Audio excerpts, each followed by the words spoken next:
Today's movie is a shameful remake of Day of the Dead. So the film starts out with these credits, which look like one of those old screensavers, which then moves into some open land where... my DVD broken or something? We're then introduced to two couples, these stupid teenage characters who will be dead in the next 5 minutes.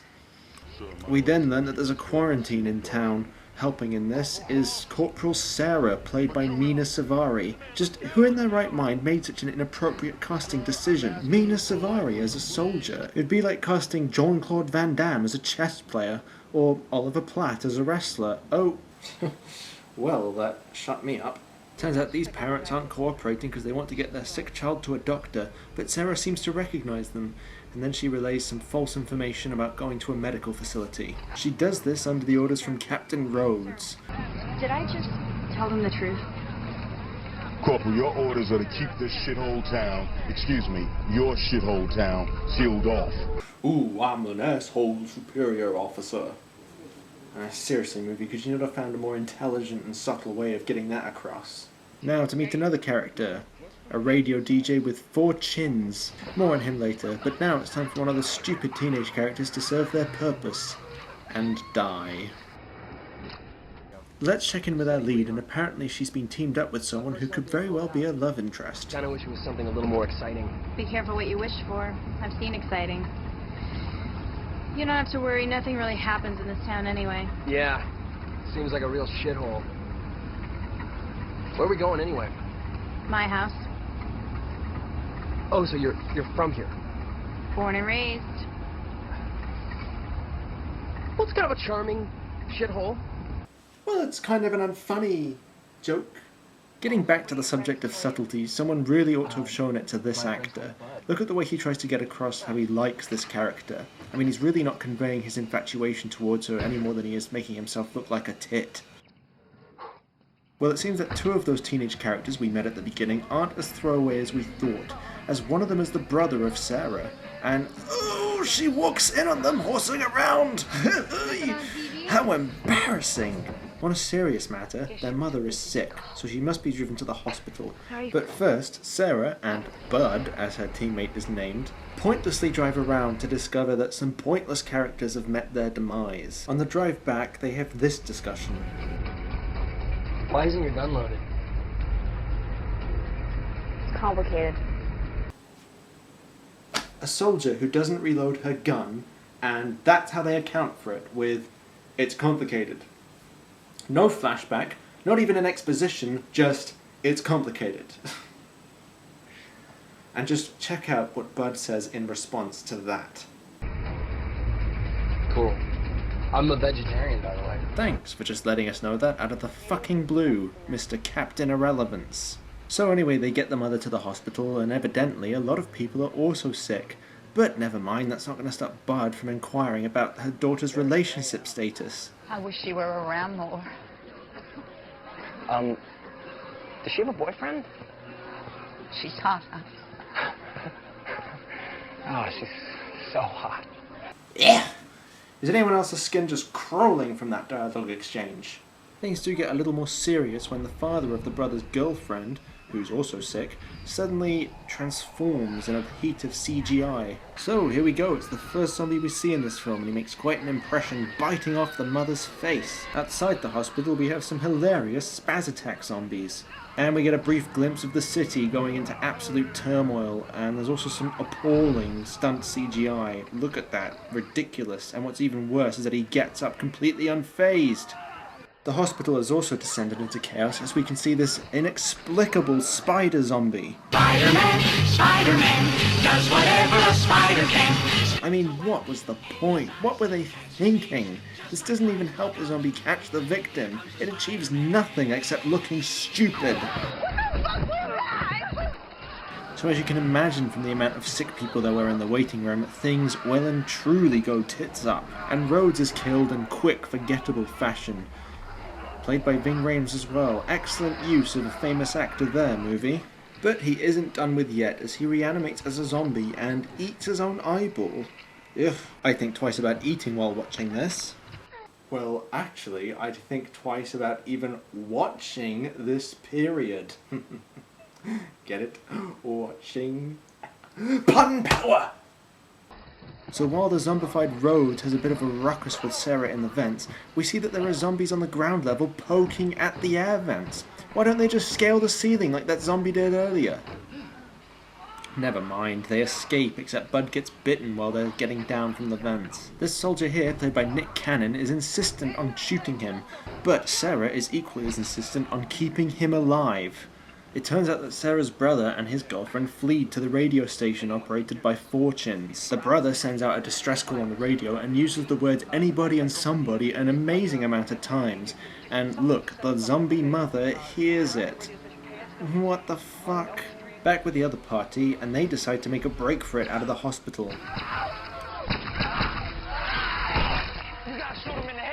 Thank you, they managed to abide by one zombie rule at least. Of course, a moment later they do decide to throw the zombie rule book out the window again, if you get what I'm saying. It seems that I am just rolling today with the power of pun. If someone would be so kind as to tell Mr. Fame about this, I would be expecting him soon. This is unbelievable. We have to get out of here. Do you have a car? No, I ain't going out there. Hey, dude, if you're feeling lucky, hey, you go for it. I'd be like prime rib to those fuckers. Did anyone else not understand a word of that? This guy should learn to enunciate his lines. Oh, whatever, he has worse things to worry about as he turns moments later and gets a knife to the head. We're alive out there. Can anyone hear me? Anyone, the police, someone. We just need someone. Something's fucking happened. We need someone. Please, anyone. Garbage and shit. Garbage and shit. This movie is garbage and shit. Can someone please help me? This movie is garbage and shit. Uh-huh.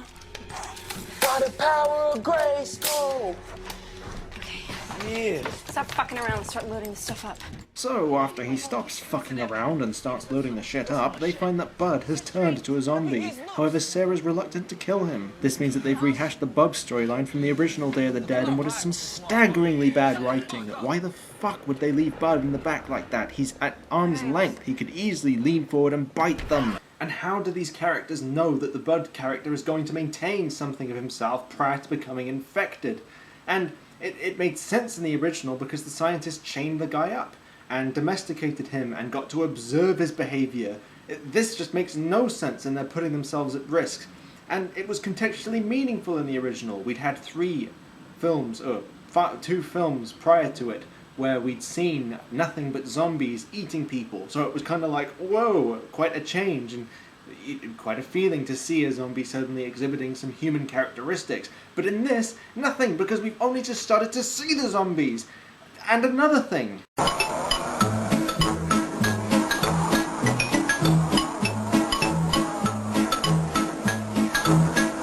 At the radio station, the brother spots his mother, but then...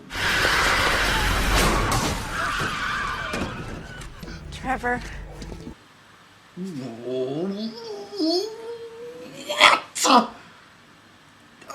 So let me just get this straight.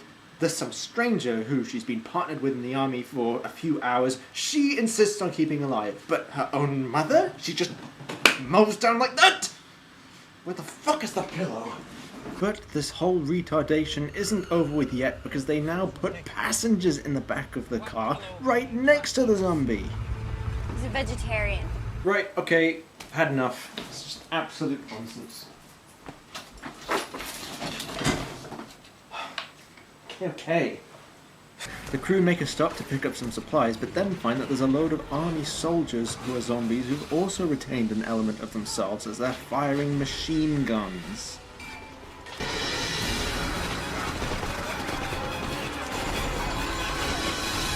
Whoa! The fools are shooting at me! Yeah, well, duh. Hell of an observation there. Also, it seems to have been night in this film ever since the zombie outbreak started. It's kind of interesting considering that the title of this film is Day of the Dead.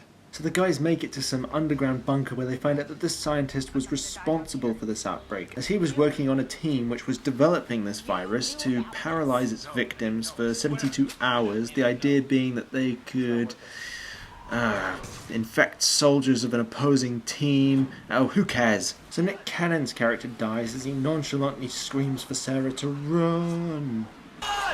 The remaining 3 find a load of missile propulsion tanks and decide to, quote, blow the shit out of them.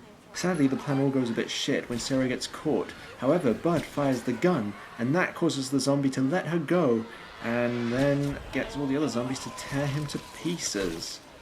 That was the payoff to this whole absurd storyline. So, thanks to that distraction, they can get the zombies into perfect positioning to let off the missile propulsion tanks and incinerate them. Incredible how zombies that were previously sustaining damage like falling out of windows and getting flung out of cars now just incinerate like paper. Well, that settles it then. The main characters then proceed to ride out onto the sunset. Colorado County. Oh my, what a jump scare. That almost gave me a heart attack. That film was an abomination, and the fact that I managed to review it means that the Critic Kid is simply astounding. Surely now I will one day be famous like my hero.